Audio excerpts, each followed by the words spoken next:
Hello friends, welcome to the class Indian Polity presented by Sankti Sir Academy ಅನ್ನುವಂಥ app. And ಇಲ್ಲಿ previous year ಕ್ವಶನ್ಗಳ ಮೂಲಕ ನಾವು multiple question ನೋಡ್ಕೊಂತ Indian ಪಾಲಿಟಿಯನ್ನು cover ಮಾಡ್ತಾ ಇದ್ದೀವಿ. ಮೂಲಭೂತ ಹಕ್ಕುಗಳನ್ನು ಜಾರಿಗೊಳಿಸಲು ಈ ಕೆಳಗಿನ ಯಾವ ಸಂಸ್ಥೆಯಲ್ಲಿ ರಿಟ್ಗಳನ್ನು ನೀಡುವ ಅಧಿಕಾರ? ರಿಟ್ ನೀಡುವಂಥ ಅಧಿಕಾರ ಯಾರಿಗಿದೆ? ಭಾರತದ ಹೈಕೋರ್ಟಿಗೆ ಮಾತ್ರ ಇದೆಯಾ? ಭಾರತದ ಸುಪ್ರೀಂ ಕೋರ್ಟ್ 2 ಮತ್ತು 1 ಎರಡೂ ಕೂಡ, ಅಂದರೆ ಒಂದನೇದ್ದು ಎರಡನೇದ್ದು ಭಾರತದ ಹೈಕೋರ್ಟ್ ಮತ್ತು ಸುಪ್ರೀಂ ಕೋರ್ಟ್ ಇಬ್ಬರಿಗೂ ಇದೆ ಅಂತ ಹೇಳ್ತಾ ಇದ್ದಾರೆ. ಜಿಲ್ಲಾ ನ್ಯಾಯಾಲಯಗಳು ಯಾರಿಗೆ ಇದು ಇರುವಂತ ಅಧಿಕಾರ? ಪಾಸ್ ಮಾಡಿ ಆನ್ಸರ್ ಮಾಡ್ಬೋದಾ? ಇದಕ್ಕೆ ಸರಿಯಾದ ಉತ್ತರ ಆಪ್ಷನ್ ಸಿ, ಇಬ್ಬರಿಗೂ ಇದೆ. ರಿಟ್ ಅನ್ನು ಕೊಡುವಂಥದ್ದು ಅಲ್ಲಿ ಅಧಿಕಾರ ಹೈಕೋರ್ಟ್ ಮತ್ತು ಸುಪ್ರೀಂ ಕೋರ್ಟ್ ಇಬ್ಬರಿಗೂ. ಈ ಡಿಸ್ಟಿಕ್ ಕೋರ್ಟ್ಗಳಿಗೆ ರಿಟ್ ಕೊಡಬಹುದಾ? ಇಲ್ಲ. ಈ KAT CAT ಅಂತ ಬರ್ತಾವಲ್ಲ, Karnataka administrative tribunal, central administrative tribunal, ಅವೆಲ್ಲ ಅವಕ್ಕೂ ಬರಲ್ಲ ರಿಟ್ ಅನ್ನು ಕೊಡುವಂಥದ್ದು. ರಿಟ್ ಕೊಡೋದು ಕೇವಲ 2 ಸುಪ್ರೀಂ ಕೋರ್ಟ್ ಮತ್ತು ಹೈಕೋರ್ಟ್ಗಳಿಗೆ ಮಾತ್ರ ಅಧಿಕಾರ ಇರುತ್ತದೆ. ಜಿಲ್ಲಾ ನ್ಯಾಯಾಲಯಗಳಿಗೆ ಇರೋದಿಲ್ಲ ಈ ತರ ಅಧಿಕಾರ. ನಿಮ್ಮ ತಾಲೂಕಲ್ಲಿರುವಂಥ ನ್ಯಾಯಾಲಯಗಳು ಅಥವಾ ಈ KAT ಅಥವಾ CAT ಇವುಗಳಿಗೆ ಯಾವುದಕ್ಕೂ ರಿಟ್ ಇಲ್ಲ. ರಿಟ್ ಇರುವುದು ಕೇವಲ 2ಕ್ಕೆ, ಹೈಕೋರ್ಟ್ ಮತ್ತು ಸುಪ್ರೀಂ ಕೋರ್ಟ್ಗೆ ಮಾತ್ರ. ಈ ರೀತಿ ಕ್ವಶನ್ ಕೂಡ ಸಾಕಷ್ಟು ಬಾರಿ ಕೇಳಿದ್ದಾರೆ. ಈ ಕೆಳಗಿನವರಲ್ಲಿ ಯಾರು ಮೂಲಭೂತ ಹಕ್ಕುಗಳನ್ನು ಅಮಾನತುಗೊಳಿಸಬಹುದು?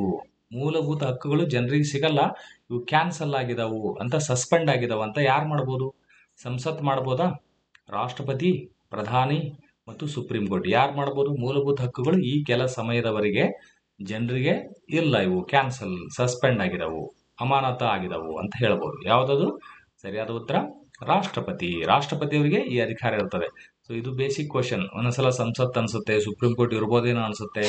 ಇದು ಕ್ಲಾರಿಟಿ ಇಲ್ಲ ಅಂದ್ರೆ ಆ ಥರ ಅನಿಸ್ತಾ ಹೋಗುತ್ತೆ. ಯಾಕಂದ್ರೆ ಇದು ವೆರಿ ಸಿಂಪಲ್ ಕ್ವಶನ್, ಇಂಥವೆಲ್ಲ ಮಿಸ್ ಆಗ್ಲೇಬಾರ್ದು. ಇವೆಲ್ಲವೂ ಈ ಥರ ಕಾನ್ಸೆಪ್ಟ್ಗಳನ್ನ ಇನ್ ಡೀಟೇಲ್ ಆಗಿ ನಾನು ಎಕ್ಸ್ಪ್ಲೈನ್ ಮಾಡಿದ್ದೀನಿ ಸ್ನೇಹಿತರೆ. ಈ ಕೋರ್ಸನ್ನು ಸಂಕಿ ಸರ್ ಅಕಾಡೆಮಿ ಆ್ಯಪಲ್ಲೇ ನೋಡ್ಬೋದು. ಪೊಲೀಸ್ ಸಬ್ ಇನ್ಸ್ಪೆಕ್ಟರ್ಗೆ 15ರಿಂದ 20 ಎಸ್ಸೆಗಳು ನಿಮಗೆ ಸಿಗುತ್ತೆ. ಇಂಟ್ರೊಡಕ್ಷನ್, ಕನ್ಕ್ಲೂಷನ್ ಒಳ್ಳೆ ಪಾಯಿಂಟ್ಗಳು ಸಿಗ್ತಾ ಹೋಗುತ್ತೆ, ಅದನ್ನು ನೋಡ್ತಾ ಹೋಗಿ. ಎಕನಾಮಿ ಅಂತೂ ಕಂಪಲ್ಸರಿ KAS ಮತ್ತು ಈ ಗ್ರೂಪ್ ಬಿ ಎಕ್ಸಾಮ್ಗೆ ಬೇಕೇ ಬೇಕಿದು. ಎಲ್ಲ ರೀತಿಯ ಎಕ್ಸಾಮ್ಗೆ ಎಕನಾಮಿದು ಒಂದು 10ರಿಂದ 15 ಕ್ವಶನ್ ಬೇಸಿಕ್ ಇರ್ತದೆ. ಆ್ಯಂಡ್ ಎಕನಾಮಿಕ್ ಸರ್ವೆ ಅಂತೂ ಬಜೆಟ್ ಅದು ಕೂಡ ಒಂದು 20 ಕ್ವಶನ್. KAS ಅಲ್ಲಿ 20 ಕ್ವಶನ್, ಎಕನಾಮಿಕ್ ಸರ್ವೆ ಬಜೆಟ್ ಅದರಿಂದನೇ ಬರ್ತದೆ. ಮತ್ತು ಇದರಲ್ಲಿ ಸೆಂಟ್ರಲ್ ಸೆಕ್ಟರ್ ಸ್ಕೀಮ್ಗಳು, ಸ್ಟೇಟ್ ಸೆಕ್ಟರ್ ಸ್ಕೀಮ್ಗಳು ಎಲ್ಲವೂ ಕವರ್ ಆಗ್ತದೆ. ಆ್ಯಂಡ್ ಇದು ಒಳ್ಳೆ ಆಪರ್ಚುನಿಟಿ. ಗ್ರೂಪ್ ಬಿ ಪೋಸ್ಟ್ಗಳನ್ನು ಕರೆದಿದ್ದಾರೆ, ಹಿಂದುಳಿದ ವರ್ಗಗಳ ಕಲ್ಯಾಣಾಧಿಕಾರಿ, ಅದು ಪೋಸ್ಟ್ಪೋನ್ ಕೂಡ ಆಗಿದೆ ಈಗ. ಸೊ ಹೈದರಾಬಾದ್ ಕರ್ನಾಟಕ ಮತ್ತು ನಾನ್ ಹೈದರಾಬಾದ್ ಕರ್ನಾಟಕ ಇಬ್ಬರಿಗೂ ಕೂಡ ಇರುವಂಥ ಒಳ್ಳೆ ಪೋಸ್ಟ್ಗಳಿದಾವೆ. ಇದನ್ನು ಯುಟಿಲೈಸ್ ಮಾಡ್ಕೊಳ್ಳಿ. ಈ ಒಂದು ಪೇಪರಲ್ಲಿ 1ರಿಂದ 15 ಯೂನಿಟ್ವರೆಗೂ ನಾನು ಇನ್ ಡೀಟೇಲ್ ಆಗಿ ಎಲ್ಲ ಎಕ್ಸ್ಪ್ಲೇನ್ ಮಾಡ್ತಾ ಹೋಗಿದ್ದೀನಿ. ಮತ್ತೆ ಸಾಕಷ್ಟು ಬಾರಿ ರಿವಿಷನ್ ಮಾಡ್ತೀನಿ. ಈ ಕೋರ್ಸ್ ನೋಡಿದ್ರೆ ನೀವು 100 ಕ್ವಶನ್ಗೆ 90 ಆರಾಮಾಗಿ ಮಾಡ್ಬೋದು. ಇನ್ ಡೆಪ್ತ್ ಆಗಿ ಇನ್ನೂ ಕೂಡ ಸಾಕಷ್ಟು ಟೈಮ್ ರಿವಿಷನ್ ಮಾಡಿದಾಗ ಎಕ್ಸ್ಟ್ರಾ ಪಾಯಿಂಟ್ಗಳು ನೋಡ್ಕೊಂಡ್ರೆ ಇನ್ನೂ ಮೋರ್ ದೆನ್ 90 ಕೂಡ ಸ್ಕೋರ್ ಮಾಡುವಂಥ ಸಾಧ್ಯತೆ ಇದೆ. ಸೊ ಬೇರೆ ಯಾವ ಒಂದು ಬುಕ್ ನೋಡೋದು ಬೇಡ, ಏನು ಬೇಡ, ಅಷ್ಟು ನೀಟಾಗಿ ಇನ್ ಡೀಟೇಲ್ ಆಗಿ ಹೇಳ್ತೀನಿ. ಸಂಕಿ ಸರ್ ಅಕಾಡೆಮಿ ಆ್ಯಪನ್ನು ನೋಡ್ತಾ ಹೋಗಿ ಸ್ನೇಹಿತರೆ. ಈ ರಾಷ್ಟ್ರೀಯ ತುರ್ತು ಪರಿಸ್ಥಿತಿ ಸಂದರ್ಭದಲ್ಲಿ ಈ ರಾಷ್ಟ್ರಪತಿಯವರು ಮೂಲಭೂತ ಹಕ್ಕುಗಳನ್ನ ಸಸ್ಪೆಂಡ್ ಮಾಡ್ತಾರಂತ ನೋಡಿದ್ವಿ. ಇಲ್ಲಿ ಏನಾಗ್ತದೆ, 19ನೇ ಆರ್ಟಿಕಲ್ ಇದೆಯಲ್ಲ, ಅಲ್ಲಿರುವಂತ ಎಲ್ಲಾ ಒಂದು ಅದರೊಳಗಳ ಏನು ಸಬ್ ಕ್ಲಾಸ್ಗಳು ಇರ್ತಾವಲ್ಲ, ಉಪಬಂಧಗಳು, ಅವೆಲ್ಲವೂ ಕೂಡ ಸ್ವಯಂ ಚಾಲಿತವಾಗಿ ಅಮಾನತುಗೊಳ್ಳುತ್ತವೆ. ಅಂದ್ರೆ ಅರ್ಥ, ಇವತ್ತು ರಾಷ್ಟ್ರೀಯ ತುರ್ತು ಪರಿಸ್ಥಿತಿಯನ್ನು ಹೇರಿದ್ರೆ ಆರ್ಟಿಕಲ್ 352 ಅಲ್ಲಿ ನಾವು ನ್ಯಾಷನಲ್ ಎಮರ್ಜೆನ್ಸಿಯನ್ನು ಹೇರಿದಾಗ ಅವಾಗ ಆಟೋಮೆಟಿಕ್ ಆಗಿ 19ನೇ ಆರ್ಟಿಕಲ್ ಇರುವಂತ ಎಲ್ಲಾ ಸ್ವಾತಂತ್ರ್ಯಗಳು ಕ್ಯಾನ್ಸಲ್ ಆಗ್ತಾವು ಆಟೋಮೆಟಿಕ್ ಆಗಿ. ಅಂದ್ರೆ ಇವತ್ತು ಬೆಳಿಗ್ಗೆ 10 ಗಂಟೆಗೆ ನಾವು ನ್ಯಾಷನಲ್ ಎಮರ್ಜೆನ್ಸಿ ಅಂತ 352 ಅಲ್ಲಿ ಹೇರಿದರೆ, ರಾಷ್ಟ್ರಪತಿಯವರು ಅದನ್ನ ಎಮರ್ಜೆನ್ಸಿಯನ್ನು ಹೇರಿದಾಗ, ಅದು ಹೇರಿದ ತಕ್ಷಣ ಆಟೋಮೆಟಿಕ್ ಆಗಿ 19ನೇ ಆರ್ಟಿಕಲ್ ಎಲ್ಲ ಕ್ಯಾನ್ಸಲ್ ಆಗ್ತಾವು. ಬಟ್ ಈ ರೀತಿ ಕೂಡ ಕ್ವಶನ್ ಕೇಳಿದ್ರೆ, ಇನ್ನೊಂದು ಏನಿದೆ ಇಲ್ಲಿ, 20 ಮತ್ತು 21ನೇ ಆರ್ಟಿಕಲ್ ಏನಿದಾವಲ್ಲ ನಮ್ಮ ಫಂಡಮೆಂಟಲ್ ರೈಟ್ ಅಲ್ಲಿ, ಅವು ಯಾವುದೇ ಎಮರ್ಜೆನ್ಸಿ ಬಂದರೂ ಯಾವತ್ತೂ ಕ್ಯಾನ್ಸಲ್ ಆಗೋದೇ ಇಲ್ಲ. ಬೇರೆ ಎಲ್ಲವನ್ನೂ ನೀವು ಕ್ಯಾನ್ಸಲ್ ಮಾಡ್ಕೋಬಹುದು, ಬಟ್ 20 ಮತ್ತು 21ನೇ ಆರ್ಟಿಕಲ್ ಇರುವಂತದ್ದು ರೈಟ್ ಟು ಲೈಫ್, ಜೀವ ಸಂರಕ್ಷಣೆ ಮತ್ತು ವೈಯಕ್ತಿಕ ಸ್ವಾತಂತ್ರ್ಯ, ನಂತರ ಅಪರಾಧಗಳಿಗೆ ಶಿಕ್ಷೆ ವಿಧಿಸುವ ರಕ್ಷಣೆ, ಅದರಿಂದ ಏನಿದೆ 20ನೇ ಆರ್ಟಿಕಲ್, ಇವೆರಡೂ ಕೂಡ 20 ಮತ್ತು 21 ಯಾವುದೇ ಕಾರಣಕ್ಕೂ ಯಾವುದೇ ತುರ್ತು ಸಮಯದಲ್ಲಿ ಅವು ಯಾವತ್ತೂ ಅಮಾನತುಗೊಳಿಸಕ್ಕಾಗಲ್ಲ ಅಂತ. ಓಕೆ, ಇದು ಕ್ವಶನ್ ಸಾಕಷ್ಟು ಬಾರಿ ಕೇಳಿದ್ದಾರೆ. 19ರದ್ದು ಆಟೋಮೆಟಿಕ್ ಆಗಿ ಕ್ಯಾನ್ಸಲ್ ಆಗ್ತದೆ. ಇನ್ನು ಬೇರೆ ಫಂಡಮೆಂಟಲ್ ರೈಟ್ ಕ್ಯಾನ್ಸಲ್ ಮಾಡ್ಬೇಕಾದ್ರೆ ಏನ್ ಮಾಡ್ಬೇಕು? ಬೇರೆ ಫಂಡಮೆಂಟಲ್ ಕ್ಯಾನ್ಸಲ್ ಆಗ್ಬೇಕಂದ್ರೆ ಅದಕ್ಕೆ ಸೆಪರೇಟ್ ಒಂದು ಆರ್ಡರ್ ಅನ್ನ ಹೊರಡಿಸ್ತಾರೆ ರಾಷ್ಟ್ರಪತಿಯವರು. ಇಂತಿಂತ ಆರ್ಟಿಕಲ್ಗಳು ಫಂಡಮೆಂಟಲ್ ರೈಟ್ ಅಲ್ಲಿ ಇರುವಂತದ್ದು ಇಷ್ಟು ದಿನಗಳವರೆಗೆ ನಿಮಗೆ ಅಮಾನತಲ್ಲಿರ್ತಾವು ಅಂತ. 19ನೇದಾದ್ರೆ ಅದರಲ್ಲಿರುವಂತ ಎಲ್ಲಾ ಕ್ಲಾಸ್ಗಳು 6 ಕೂಡ ಸ್ವಾತಂತ್ರ್ಯಗಳಿದಾವೆ, ಎಲ್ಲವೂ ಆಟೋಮೆಟಿಕ್ ಕ್ಯಾನ್ಸಲ್. 20, 21 ಯಾವುದೇ ಕಾರಣಕ್ಕೂ ಯಾವತ್ತೂ ಕ್ಯಾನ್ಸಲ್ ಆಗಲ್ಲ. ಮತ್ತೆ ಇದನ್ನ ಬಿಟ್ಟು ಫಂಡಮೆಂಟಲ್ ರೈಟ್ ಅಲ್ಲಿ ಬೇರೆ ಇದಾವಲ್ಲ, ಎಲ್ಲಿಂದ ಇದೆ? 14ರಿಂದ 32ನೇ ಆರ್ಟಿಕಲ್ ಅವರಿಗೆ ಏನಿರ್ತದೆ ನಿಮ್ಗೆ, ಯಾವ್ದು ನೋಡ್ತೀವಿ? ಬೇಸಿಕ್ ರೈಟ್ಗಳು. ಆಕ್ಚುಲಿ 12ರಿಂದ 35ರವರೆಗೆ ಅಂತ ನೋಡ್ತಿರ್ತೀರಿ ಇದನ್ನ. ನಮ್ಮ ಯಾವ್ದಿದು ಫಂಡಮೆಂಟಲ್ ರೈಟ್ ಆರ್ಟಿಕಲ್ ಎಲ್ಲಿಂದ ಎಲ್ಲಿಗಿದೆ? 12ರಿಂದ 35. ಬಟ್ ಆಕ್ಚುಲಿ ಕಂಟೆಂಟ್ ಇರುವುದು ಎಲ್ಲಿ? 14ರಿಂದ 32ರವರೆಗೆ ನಮ್ಮ ಫಂಡಮೆಂಟಲ್ ರೈಟ್ ಇದಾವೆ. ಇದರಲ್ಲಿ 19ನೇ ಆರ್ಟಿಕಲ್ ಇಲ್ಲಿರುವಂತ ಸಬ್ ಕ್ಲಾಸ್ಗಳು 6 ಸ್ವತಂತ್ರಗಳಿಂದ ಆಟೋಮೆಟಿಕ್ ಆಗಿ ಕ್ಯಾನ್ಸಲ್ ಆಗ್ತದೆ. 20 ಮತ್ತು 21ನೇ ಆರ್ಟಿಕಲ್ಗಳು ಯಾವತ್ತೂ ಕ್ಯಾನ್ಸಲ್ ಆಗಲ್ಲ. ಇದು ಬಿಟ್ಟು ಬೇರೆ ಏನ್ ಫಂಡಮೆಂಟಲ್ ರೈಟ್ಸ್ ಇದಲ್ಲ ಅವನ್ನ ಎಷ್ಟು ದಿನಗಳವರೆಗೆ ಮತ್ತು ಯಾವ್ಯಾವ ಕ್ಯಾನ್ಸಲ್ ಆಗ್ಬೇಕು ಅನ್ನೋದು ರಾಷ್ಟ್ರಪತಿ ಸಪರೇಟ್ ಒಂದು ಜಿಒ ಗೌರ್ಮೆಂಟ್ ಆರ್ಡರ್ನ ಹೊರಡಿಸಿದಾಗ ಅವಾಗ ಕ್ಯಾನ್ಸಲ್ ಆಗ್ತಾವು. ಓಕೆ, 19ನೇದು ಆಟೋಮೆಟಿಕ್ ಕ್ಯಾನ್ಸಲ್ ಆಗಿತ್ತಲ್ಲ ನ್ಯಾಷನಲ್ ಎಮರ್ಜೆನ್ಸಿ ಹೇರಿದಾಗ, ವಾಪಸ್ ತಕ್ಕೊಂಡ ತಕ್ಷಣ ನ್ಯಾಷನಲ್ ಎಮರ್ಜೆನ್ಸಿ ಅದು ಕೂಡ ಆಟೋಮೆಟಿಕ್ ವಾಪಸ್ ಬಂದ್ಬಿಡ್ತದೆ. ಬಟ್ ಬೇರೆ ಒಂದು ಈ ನಮ್ಮ ಫಂಡಮೆಂಟಲ್ ರೈಟ್ಗಳನ್ನ ನೀವು ಕ್ಯಾನ್ಸಲ್ ಸೆಪರೇಟ್ ಆರ್ಡರ್ ಮೂಲಕ ರಾಷ್ಟ್ರಪತಿ ಹೊರಡಿಸ್ತಾರಲ್ಲ, ಅದು ಕೂಡ ಮತ್ತೆ ವಾಪಸ್ ತಗೊಂಡಿದಂತ ಮತ್ತೆ ಆರ್ಡರ್ ಹೊರಡಿಸ್ಬೇಕು ಅದಕ್ಕೆ. ಅವೆಲ್ಲ ನಾವು ಎಮರ್ಜೆನ್ಸಿ ಚಾಪ್ಟರ್ ಅಲ್ಲಿ ನೀಟಾಗಿ ಇಲ್ಲಿ ಇಂಡಿಯನ್ ಪಾಲಿಟಿಯಲ್ಲಿ ಎಕ್ಸ್ಪ್ಲೇನ್ ಮಾಡಿದ್ದೀನಿ ಸ್ನೇಹಿತರೆ. ಇದು ಆರ್ಟಿಕಲ್ ಕೂಡ ಇದೆ, ಇದನ್ನ ಕಮೆಂಟ್ ಮಾಡಬಹುದು. ಇದರಲ್ಲಿ ಯಾವ ಫಂಡಮೆಂಟಲ್ ರೈಟ್ ಕ್ಯಾನ್ಸಲ್ ಆಗುತ್ತೆ, ಯಾವ್ದು ಆಗಲ್ಲ ಅನ್ನೋದಕ್ಕೆ 2 ಇಂಪಾರ್ಟೆಂಟ್ ಆರ್ಟಿಕಲ್ ಅವನು ಕೂಡ ಕೇಳ್ತಾರೆ. ಅವೆಲ್ಲವೂ ನಾನು ಈ ಥಿಯರಿ ಕ್ಲಾಸ್ ಅಲ್ಲಿ ಇನ್ ಡೀಟೇಲ್ ಆಗಿ ಎಕ್ಸ್ಪ್ಲೇನ್ ಮಾಡ್ತಾ ಹೋಗಿದೆ. ಓಕೆ, ಈ ಕೆಳಗಿನವುಗಳಲ್ಲಿ ಭಾರತದ ನಾಗರಿಕರ ರಾಜಕೀಯ ಸ್ವಾತಂತ್ರ್ಯದ ಅತ್ಯಂತ ಸೂಕ್ತವಾದ ವ್ಯಾಖ್ಯಾನ ಯಾವುದು? Political liberty of the citizen. ಯಾವುದಿದು? ಸರ್ಕಾರದಲ್ಲಿ ಭಾಗವಹಿಸುವ ಹಕ್ಕು ಮತ್ತು ಉನ್ನತ ಹುದ್ದೆಯನ್ನು ಅಲಂಕರಿಸಲು ಸಮಾನ ಅವಕಾಶವನ್ನು ಪಡೆದುಕೊಳ್ಳೋದು. ನಾವೇನಂತೀವಿ? ನಮಗೆ ರಾಜಕೀಯವಾದ ಸ್ವಾತಂತ್ರ್ಯ ಇದೆ, ಲಿಬರ್ಟಿ ಆಫ್ ಪೊಲಿಟಿಕಲ್ ಲಿಬರ್ಟಿ ಇದೆ ಅಂತ ಹೇಳ್ತೀವಿ. ಹಂಗಂದ್ರೆ ಏನು ಮೀನಿಂಗು? ಮತ ಚಲಾಯಿಸುವ ಮತ್ತು ಚುನಾವಣೆ ಪ್ರಕ್ರಿಯೆಯಲ್ಲಿ ಭಾಗವಹಿಸುವಂತ ಹಕ್ಕು ಇದೆ, ಅದಕ್ಕೆ ನಮಗೆ ರಾಜಕೀಯ ಹಕ್ಕು ಅಂತ ಹೇಳ್ತೇವೆ. ಅದು ಕರೆಕ್ಟಾ? ಭಾರತದ ರಾಜಕೀಯ ಪ್ರದೇಶಗಳಲ್ಲಿ ಮುಕ್ತವಾಗಿ ಚಲಿಸಲು ಸಮಾನ ಅವಕಾಶ. ಯಾವ್ಯಾವುದು ಕಾನ್ಸ್ಟಿಟ್ಯೂನ್ಸಿ ರಾಜಕೀಯ ಪ್ರದೇಶಗಳಿರ್ತಾವಲ್ಲ, ಅಲ್ಲೆಲ್ಲ ಪೊಲಿಟಿಕಲ್ ಟೆರಿಟರೀಸ್ ಅಲ್ಲಿ ಆರಾಮಾಗಿ ಎಲ್ಲಿ ಬೇಕಾದ್ರೂ ಓಡಾಡಬಹುದು. ಅದಕ್ಕೆ ನಾವು ಇದನ್ನ ಯಾವ್ದಂತೀವಿ? ನಾಗರಿಕ ರಾಜಕೀಯ ಸ್ವಾತಂತ್ರ್ಯ ಅಂತ ಕರಿತೀವಿ. ಮೇಲಿನ ಯಾವುದು ಅಲ್ಲ, ಇದನ್ನ ಬಿಟ್ಟು ಬೇರೆ ಏನೋ ಇದೆ ಅದು ಅಂತ. ಯಾವುದು ಸರಿಯಾದ ಉತ್ತರ? Yes, it is right answer. ಯಾವುದು ಇದರಲ್ಲಿ? Option A is the right answer. ನಿಮಗೆ ಪೊಲಿಟಿಕಲ್ ಫ್ರೀಡಮ್ ಅಥವಾ ಪೊಲಿಟಿಕಲ್ ಲಿಬರ್ಟಿ ಸಿಕ್ಕಿದೆ, ರಾಜಕೀಯ ಸ್ವಾತಂತ್ರ್ಯ ಸಿಕ್ಕಿದೆ ಅಂದ್ರೆ ಅರ್ಥ ನೀವು ಸರ್ಕಾರದ ಭಾಗ ಆಗ್ಬೇಕು ಅಂದ್ರೆ ಅರ್ಥ MLA MP MLC ಈ ತರ ಆಗಿರ್ಬೇಕು. ಆಗಕ್ಕೆ ಕೂಡ ಅವಕಾಶ ಇರ್ಬೇಕು ಅನ್ನಂಗೆ, ಆಗಿರ್ಲೇಬೇಕಂತಲ್ಲ, ಆಗೋದಕ್ಕೆ ಅವಕಾಶ. ನೀವು ಕೂಡ ನಿಂತ್ಕೋಬಹುದು. MLA ನಿಮ್ಗೆ ಯಾರು ಬೇಡ ಅನ್ನಲ್ಲ. ಹೋಗ್ಬಿಟ್ಟು ನೀವು ಟಿಕೆಟ್ ಕೊಟ್ಟು ಎಲೆಕ್ಷನ್ ನಿಂತ್ಕೊಂಡು ಅದು ನಿಮಗೆ ಕಡಿಮೆ ಓಟ್ ಬಂದ್ರೆ ಡೆಪಾಸಿಟ್ ಕೂಡ ಕಳ್ಕೊಂಡು ಮನೆ ಕಡೆ ಬರ್ಬೋದು, ಆ ತರ. ಸೊ ಒಟ್ಟಿನಲ್ಲಿ ಅಟ್ಲೀಸ್ಟ್ ಅವಕಾಶ ಆದ್ರೂ ಇದೆಯಾ? ಎಷ್ಟು ಓಟ್ಕಿನ ವ್ಯಾಲಿಡ್ ಓಟ್ಕಿನ ಕಡಿಮೆ ಬಂದ್ರೆ ನಿಮ್ಮ ಡಿಪಾಸಿಟ್ ಕಳ್ಕೊಂತೀರಿ ಸ್ನೇಹಿತರೆ. ಇದು ಕೂಡ ಹೇಳಿದ್ದಾರೆ. ನೀವು ಈಗ MLA 25 ವರ್ಷ ವಯಸ್ಸಾಗಿದ್ದೀರಿ ಅನ್ಕೊಳ್ಳಿ, ನೀವು MLA ಎಲೆಕ್ಷನ್ ಬಂದಾಗ ನೀವು ಕೂಡ ಹೋಗಿ ಅಲ್ಲಿ ಡಿಪಾಸಿಟ್ ಅನ್ನ ಇಟ್ಟು ಎಲೆಕ್ಷನ್ ನಿಂತ್ಕೋಬಹುದು. ಬಟ್ ನೀವು ಎಷ್ಟು ಓಟ್ಗಳಕ್ಕಿಂತ ಕಡಿಮೆ ತಗೊಂಡ್ರೆ ಅವಾಗ ನಿಮ್ಮ ಡಿಪಾಸಿಟ್ ಅವರೇ ಇಟ್ಕೊಂಡ್ಬಿಡ್ತಾರೆ, ಎಲೆಕ್ಷನ್ ಕಮಿಷನ್ ಅವರು. ಹೇಳಿ ಅದನ್ನು ಕೂಡ ಸಾಕಷ್ಟು ಬಾರಿ ಎಕ್ಸಾಮ್ ಅಲ್ಲಿ ಕೇಳಿದ್ದಾರೆ. ಓಕೆ, ಸೊ ಸರ್ಕಾರದಲ್ಲಿ ಭಾಗವಹಿಸುವ ಹಕ್ಕು ಮತ್ತು ಉನ್ನತ ಹುದ್ದೆ, ಈಗ ಗವರ್ನರ್, ರಾಷ್ಟ್ರಪತಿ ಅದು ಆಗ್ಬೋದಾ? ಎಸ್ ಆಗ್ಬೋದು. ಬಟ್ ಯಾರು ಮಾಡ್ತಾ ಇಲ್ಲ ನಿಮ್ಮನ್ನ. ಬಟ್ ಅವಕಾಶ ಇದೆ, ಆಗ್ಬೋದು. ನಾನು ಆಗಬಲ್ಲೆ. ಈಗ ನರೇಂದ್ರ ಮೋದಿ ನೋಡಿ ಅವಾಗ ಯಾವಾಗೋ ಟೀ ಮಾಡ್ತಾ ಇದ್ರು ಅಂತ ಹೇಳ್ತಾ ಇರ್ತಾರೆ, ಅಂತ ವ್ಯಕ್ತಿ ಕೂಡ ಆಗ್ಬೋದು. ಎಷ್ಟೆಷ್ಟೋ ಜನ ಈಗ ರಾಷ್ಟ್ರಪತಿಯವರು ಕೂಡ ಒಂದು ತುಂಬಾ ಹಂಬಲ್ ಬ್ಯಾಕ್ ಗ್ರೌಂಡ್ ಇಂದ ಬಂದಿದ್ದಾರೆ. ಎಷ್ಟೆಷ್ಟೋ ಜನ ಏನೂ ಇಲ್ಲಾರ್ದಂತವ್ರು ಮೇಲೆ ಬಂದಿದ್ದಾರೆ. ಯಾಕಂದ್ರೆ ಈ ರಾಜಕೀಯ ಸ್ವಾತಂತ್ರ್ಯ ಇದೆ, ಅಂದ್ರೆ ಯಾರು ಬೇಕಾದ್ರೂ ಆಗುವಂತದ್ದು ಆ ತರ ಸ್ವಾತಂತ್ರ್ಯ ಇದೆ. ಹಂಗಂತ ಹೋಗಿ ನಾಳೆ ನಮ್ದು ಪಾಳೆ ಇದೆ ಅಂತ ಕುಂದ್ರೋಂಗಿಲ್ಲ. ಎಲೆಕ್ಷನ್ ಗೆದ್ದ ಮೇಲೆ ಅಲ್ಲಿ ಹೋಗಿ ಕುಂದ್ರಬಹುದು.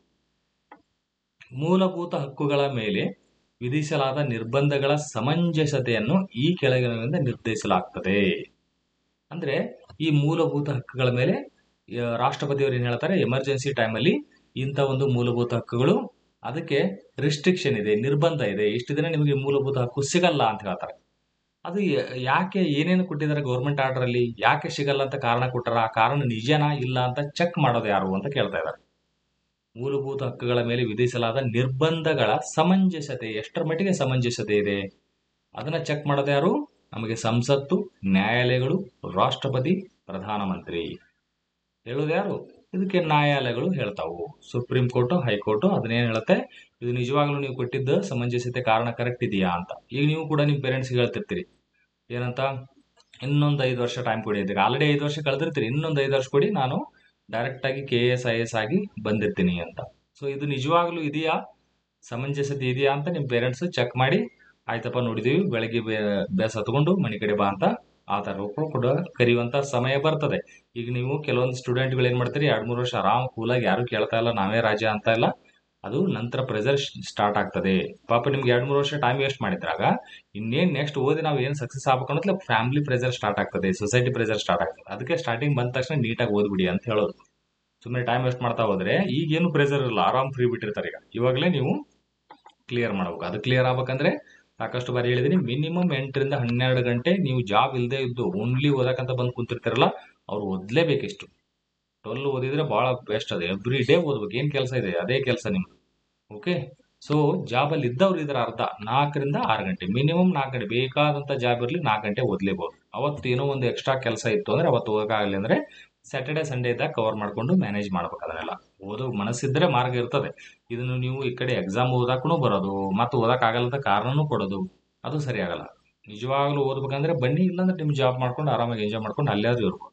ಎರಡರಾಗ ಒಂದ್ ಮಾಡ್ಬೇಕು, ಇದು ಕಡೆ ಇದು ಇಲ್ಲ, ಆ ಕಡೆ ಅದು ಇಲ್ಲ, ಹಂಗಾಗ್ಬಾರ್ದು. ಚೆನ್ನಾಗಿ ಓದಿ, ಓದಿ ಕಷ್ಟಪಟ್ಟು ಓದಿ, ಏನಾಗುತ್ತೆ ಮುಂದೆ ನೋಡೋಣ. ಅದಾಗ್ಲಿಲ್ಲ ಅಂದ್ರೂ ಸಾಕಷ್ಟು ದಾರಿಗಳಿದಾವೆ ಬದುಕೋದಕ್ಕೆ. ಇನ್ನೂ ಇದಕ್ಕಿನ ಭಯಂಕರವಾಗಿ ಚೆನ್ನಾಗಿ ಬದುಕ್ಬೋದು, ಅವೆಲ್ಲ ನೋಡೋಣ ಮುಂದೆ. ಬಟ್ ಈಗ ಸದ್ಯಕ್ಕೆ ಓದೋದಿರ್ತದೆ, ಓದ್ಕೊಂತ ಹೋಗ್ಬೇಕು, ಕಾನ್ಸಂಟ್ರೇಟ್ ಇರಬೇಕು. ಈ ಕೆಳಗಿನ ಯಾವ ಮೂಲಭೂತ ಹಕ್ಕುಗಳು ಭಾರತೀಯ ನಾಗರಿಕರಿಗೆ ಲಭ್ಯವಿದೆ ಆದರೆ ವಿದೇಶಿಯರಿಗೆ ಅಲ್ಲ? ಇಂಡಿಯನ್ ಸಿಟಿಜನ್ಸ್ಗೆ ಇರ್ತದೆ ಬಟ್ ವಿದೇಶಿಯರಿಗೆ ಇರಲ್ಲ. ಯಾವ್ದು ಅಂತದ್ದು? ಯಾವುದು? ಅಭಿವ್ಯಕ್ತಿ ಮತ್ತು ವಾಕ್ ಸ್ವಾತಂತ್ರ್ಯ, ಕಾನೂನಿನ ಮುಂದೆ ಸಮಾನತೆ, ಜೀವ ಮತ್ತು ಸ್ವಾತಂತ್ರ್ಯದ ರಕ್ಷಣೆ, ಮೇಲಿನ ಯಾವುದು ಅಲ್ಲ? ಇದರಲ್ಲಿ ಭಾರತೀಯ ನಾಗರಿಕರಿಗೆ ಅಷ್ಟೇ ಇದೆ, ವಿದೇಶಿಯರಿಗಿಲ್ಲ. ಯಾವುದದು? ಇದು ಸರಿಯಾದ ಉತ್ತರ. ಅಭಿವ್ಯಕ್ತಿ ಮತ್ತು ವಾಕ್ ಸ್ವಾತಂತ್ರ್ಯ ನಮ್ಮ ಇಂಡಿಯನ್ಸ್ಗೆ ಅಷ್ಟೇ, ಇದು ಫಾರಿನರ್ಸ್ಗೆ ಇಲ್ಲ. ಇದೆಲ್ಲ ಬೇಕಾದ್ರೆ ಫಾರಿನರ್ಸ್ಗೆ ಇರ್ತದೆ, ಇಂಡಿಯನ್ಸ್ಗೂ ಫಾರಿನರ್ಸ್ಗೆ ಇರ್ತದೆ ಅಂದ್ರೆ ನಮ್ಮ ಇಂಡಿಯನ್ಸ್ಗೆ ಇರಲ್ಲ ಅಂತಲ್ಲ. ಇದು ಕಾನೂನಿನ ಮುಂದೆ ಸಮಾನತೆ, ಈಕ್ವಾಲಿಟಿ ಬಿಫೋರ್ ಲಾ, ನಮ್ಮ ಇಂಡಿಯನ್ಸ್ ಮತ್ತು ಫಾರಿನರ್ಸ್ ಇಬ್ಬರಿಗೂ ಇರ್ತದೆ. ಜೀವ ಮತ್ತು ಸ್ವಾತಂತ್ರ್ಯದ ರಕ್ಷಣೆ, ಇದು ಎಷ್ಟನೇ ಆರ್ಟಿಕಲ್ ಹೇಳಿ? ಇವೆರಡು ಕೂಡ ಆರ್ಟಿಕಲ್ ನಂಬರ್ ಅನ್ನು ಹೇಳಿ. ಅದು ಇಂಡಿಯನ್ಸ್ ಮತ್ತು ಫಾರಿನರ್ಸ್ ಇಬ್ಬರಿಗೂ ಇರ್ತದೆ. ಬಟ್ ಅಭಿವ್ಯಕ್ತಿ ಮತ್ತು ವಾಕ್ ಸ್ವಾತಂತ್ರ್ಯ ನಮ್ಮ ಇಂಡಿಯನ್ಸ್ಗೆ ಅಷ್ಟೇ. ಫಾರಿನರು ಬಂದು ನಾನು ವಾಕ್ ಸ್ವಾತಂತ್ರ್ಯ, ನಾ ಏನ್ ಬೇಕಾದ್ ಮಾತಾಡ್ತೇನೆ ಅಂದ್ರೆ ಮಕ್ಕಳ ಮೇಲೆ ಪಡೆದು ಜೈಲಿಗೆ ಹಾಕ್ತಾರ ಅವ್ರು. ಇಲ್ಲಿ ನಾವು ಇಂಡಿಯಾದಲ್ಲಿ ಏನ್ ಬೇಕಾದ, ಯಾರು ಬೇಕಾದ್ರೆ ನೀವು ಬೇಕು, ಸರ್ಕಾರ ಸರಿ ಇಲ್ಲ, ಅದು ಇದು ಏನ್ ಬೇಕಾದ್ ನೀವು ಹೇಳ್ತಾ ಹೋಗ್ಬೋದು. ಅಭಿವ್ಯಕ್ತಿ ಸ್ವಾತಂತ್ರ್ಯ. ಬೇರೆ ಫಾರಿನರ್ ಬಂದು ಈ ತರ ಕತೆ ಹೇಳೋಂಗಿಲ್ಲ. ಅದಕ್ಕೆ ನಮ್ಮ ಪೊಲಿಟಿಷಿಯನ್ ಏನಂತಾರೆ, ಬೇಯೋದಿದ್ರೆ ನೀವು ಬೇರೆ, ಬೇರೆದಾರು ಬೇಯೋಂಗಿಲ್ಲ ನಮಗೆ ಅಂತ. ಮನೆಯಲ್ಲಿ ಕೂಡ ನೀವು ಜಗಳದಾಗ ಹೇಳ್ತಿರ್ತಾರಲ್ಲ, ನಾವು ಅಪ್ಪ ಅಮ್ಮ ಅಷ್ಟೇ ಬೇಯಬೇಕು, ನನಗೆ ಬೇರೆ ಯಾರು ಬೇಯಂಗಿಲ್ಲ. ಆ ಥರ ಸರ್ಕಾರ ಕೂಡ ಅದೇ ಥರ ವಿಚಾರ ಮಾಡಿ, ನಮ್ಮ ಇಂಡಿಯನ್ಸ್ ಅಷ್ಟೇ ಬೇರೆ, ನೀವು ಬೇರೆ ಫಾರಿನರ್ ಪಕ್ಕದ ಮನೆಯವರೆಲ್ಲ ಬೇಯಬೇಡ್ರಿ ನಮಗೆ ಅಂತ. ಆ ಥರ ಹಿಂಗಿದ್ದಂಗಿದು. ಸೊ ಯಾವ್ದಿದೆ ಕೇಳ್ತಾರೆ ನಿಮಗೆ, ಯಾವ್ಯಾವ ಆರ್ಟಿಕಲ್ ಅನ್ನೋದು ಕಮೆಂಟ್ ಸೆಕ್ಷನ್ ಹೇಳಿ. ಸಾಕಷ್ಟು ಬಾರಿ ಇದೆಲ್ಲ ಥಿಯರಿ ನೀಟಾಗಿ ಇಂಡಿಯನ್ಸ್ ಯಾವುದು, ಫಾರಿನ್ಸ್ ಯಾವುದು, ಒಂದು ಟೇಬಲ್ ಮೂಲಕ ನೀಟಾಗಿ ಕಲಿತಾ ಪದೇ ಪದೇ ರಿವಿಷನ್ ಮಾಡಿದ್ರೆ ಪರ್ಫೆಕ್ಟ್ ಆಗಿ ಹೋಗ್ತದೆ. ಇದೇ ರೀತಿ ನೀವು ಇನ್ ಡೀಟೇಲ್ ಆಗಿ ನಾನು ಇಲ್ಲೆಲ್ಲ ಹೇಳಿದ್ದೀನಿ. PSI ಗೆ ಆಲ್ರೆಡಿ ಎಸ್ಸೆಗಳು ಕವರ್ ಆಗ್ತದೆ, ಇನ್ನೂ ಒಂದಿಷ್ಟು ಕವರ್ ಮಾಡ್ತೇನೆ ಇಲ್ಲಿ. ಈ ಬ್ಯಾಕ್ವರ್ಡ್ ಕ್ಲಾಸಿಗೆ ರಿವಿಷನ್ ಸ್ಟಾರ್ಟ್ ಆಗ್ತದೆ ಸ್ನೇಹಿತರೆ. ಈ ಸಂಡೇಯಿಂದನೇ ಮತ್ತೆ ನಾನು ಯೂನಿಟ್ 1 ಮೋಸ್ಟ್ ಪ್ರಾಬಬ್ಲಿ 28ಗೆ ಸ್ಯಾಟರ್ಡೇಯಿಂದನೇ ಸ್ಟಾರ್ಟ್ ಮಾಡ್ಬಿಡೋಣ, ಅಥವಾ ಸಾಧ್ಯ ಆದರೆ ನಾಳೆಯಿಂದನೇ ಫಸ್ಟ್ 1 ಯೂನಿಟ್ ಇಂದ ಸ್ಟಾರ್ಟ್ ಮಾಡೋದು. 1, 2 ಈ ತರ 15 ಯೂನಿಟ್ಗಳನ್ನ ಮುಗಿಸಿ ಮತ್ತೆ ಒಂದು 3 ಯೂನಿಟ್ ಅನ್ನ ಸೇರಿ ಅದೊಂದು 5 ಸಲ ರಿವಿಷನ್, ನಂತರ ಮತ್ತೆ ಎಲ್ಲಾ ಕ್ಲಾಸ್ಗಳನ್ನ ರಿವಿಷನ್ ಆ ಥರ ಮಾಡಿ ನೀವು ಇದನ್ನ ಕ್ಲಾಸ್ ಕೇಳೋದು, ನನ್ನ ಈ ನೋಟ್ಸ್ ನೋಡೋದು, ಇಷ್ಟು ಮಾಡಿಬಿಟ್ರೆ nearly 90 questions, more than that ನೀವು ಆರಾಮಾಗಿ ಸ್ಕೋರ್ ಮಾಡ್ಬೋದು. ಆ ಗ್ಯಾರಂಟಿ ಪಕ್ಕಾ ಕೊಡಬಲ್ಲೆ. ಅಷ್ಟು ನೀಟಾಗಿ ಎಕ್ಸ್ಪ್ಲೇನ್ ಮಾಡ್ತಾ ಹೋಗ್ತೇನೆ, ನಿಮ್ಗೆ ಅರ್ಥ ಆಗೋ ರೀತಿಯಲ್ಲಿ. ಮತ್ತು ಸಾಕಷ್ಟು ಪಾಯಿಂಟ್ಗಳು ಇರುತ್ತಲ್ಲ, ಅದನ್ನ ನೆನ್ಪಿಡೋ ರೀತಿಯಲ್ಲಿ ನಮಗೆ ರಿವಿಷನ್ ಕೂಡ ಮಾಡ್ಕೊಡ್ತೇವೆ. ಓಕೆ, ಇನ್ನೊಂದು 2 ಡೇಸಲ್ಲೇ ಇದು ಸ್ಟಾರ್ಟ್ ಆಗ್ತದೆ. ಮೋಸ್ಟ್ ಪ್ರಾಬಬ್ಲಿ ನಾಳೆನೇ ಒಂದು ಕ್ಲಾಸ್ ಸ್ಟಾರ್ಟ್ ಮಾಡ್ತೇನೆ ಯೂನಿಟ್ 1 ಇಂದ. ಈಗ ಆಲ್ರೆಡಿ ಕೆಲವೊಂದು ಹಾಕಿದ್ದೀನಿ, ಈಗ ಹೊಸದಾಗಿ 1 ಯೂನಿಟ್ ಇಂದನೇ ಸ್ಟಾರ್ಟ್ ಮಾಡಿ ಒಂದ್ಸಲ ಮುಗಿಸ್ಬಿಡೋಣ, ಮತ್ತೆ ವಾಪಸ್ ಇನ್ನೊಂದ್ಸಲ ರಿವಿಷನ್ ಅಂತ ಕೂಡ ಮಾಡೋಣ. ಓಕೆ, ಥ್ಯಾಂಕ್ ಯು ಸ್ನೇಹಿತರೆ, ಮತ್ತೆ ಭೇಟಿ ಆಗೋಣ. ಈ ಥರ ಎಲ್ಲ ಕೋರ್ಸ್ಗಳಿಗೆ ಯುಟಿಲೈಸ್ ಮಾಡ್ಕೊತ ಹೋಗಿ. ಒಳ್ಳೊಳ್ಳೆ ಕೋರ್ಸ್ಗಳಿದಾವೆ, ಮನೆಯಲ್ಲಿ ಕೂತ್ಕೊಂಡು ಆರಾಮಾಗಿ ಮಸ್ತಾಗಿ ಓದ್ಬೋದು. ಒಂದ್ಸಲ ಕಾನ್ಸೆಪ್ಟ್ ಸಿಕ್ತಂದ್ರೆ ನಿಮಗೆ ಎಲ್ಲಿ ಬೇಕಾದಲ್ಲಿ ಧೈರ್ಯ ಬರ್ತದೆ, ಓದ್ತಾ ಹೋಗ್ತೀರಿ. ಈಗ ಫಸ್ಟ್ ನೀವು ಒಂದು ಯಾವುದೋ ಜಾಬ್ ಆದಾಗ ಇವು ಕಾನ್ಸೆಪ್ಟ್ಗಳೇ ಕ್ಲಿಯರ್ ಇಲ್ಲ ಅಂದ್ರೆ ಅರ್ಧಂಬರ್ಧ ಆ ಕಡೆ ಜಾಬು ಇಲ್ಲ, ಈ ಕಡೆ ಎಂಜಾಯ್ಮೆಂಟ್ ಇಲ್ಲ, ಏನು ಇಲ್ಲಾರದೆ ಮಧ್ಯದಲ್ಲಿ ಉಳಿಯೋದು, ಆ ಥರ ಆಗಬಾರ್ದು. ಪರ್ಫೆಕ್ಟ್ ಆಗಿ ನೀವು ಓದೋದ್ರ ಕಡೆ ಗಮನ ಕೊಡ್ಬೇಕಂದ್ರೆ ಈಗ ಬೇಸಿಕ್ ಕಾನ್ಸೆಪ್ಟ್ ಕ್ಲಿಯರ್ ಮಾಡ್ಕೊಂಡು ಯಾವುದೋ ಜಾಬ್ ತೊಗೊಂಡು ಜಾಬಲ್ಲಿ ಇದ್ಕೊಂಡು ಕೂಡ ನೀವು ಟ್ರೈ ಮಾಡ್ತಾ ಹೋಗ್ಬೋದು. ಓಕೆ, ಜಾಬಲ್ಲಿ ಇದ್ದರೆ ಅಟ್ಲೀಸ್ಟ್ ಟ್ರೈ ಮಾಡ್ತಾ ಹೋಗಿ.